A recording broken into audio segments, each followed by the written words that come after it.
আজকে বাঁধাকপির অন্যরকম একটা রেসিপি ট্রাই করেছি। যারা বাঁধাকপি খেতে চায় না তারা চাইলে এভাবে বানিয়ে নিতে পারেন। প্রথমে বাঁধাকপিগুলোকে কুচি করে কেটে নিয়ে লবণ দিয়ে মেখে রেখেছি। তারপর একটি পাত্রে গরম পানি নিয়ে ফুটতে শুরু করে লবণ দিয়ে মেখে রাখা বাঁধাকপিগুলো দিয়ে দিব 10 থেকে 15 মিনিটের জন্য সেদ্ধ হতে। এর ভিতরেই পেঁয়াজ এবং কাঁচামরিচগুলো কুচি করে কেটে নিয়েছি।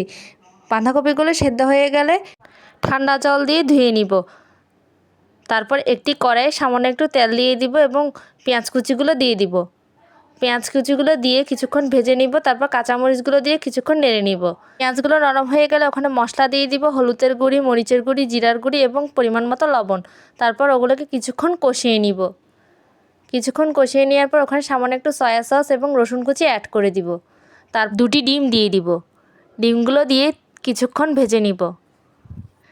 3 থেকে 4 মিনিট পর ডিমগুলো যখন ঝুরা ঝুরা হয়ে যাবে ওখানে সামান্য একটু জল অ্যাড করে দিব। জল দেওয়ার পর বাঁধাকপিগুলো দিয়ে দিব। বাঁধাকপিগুলো দিয়ে কিছুক্ষণ নেড়ে নিব।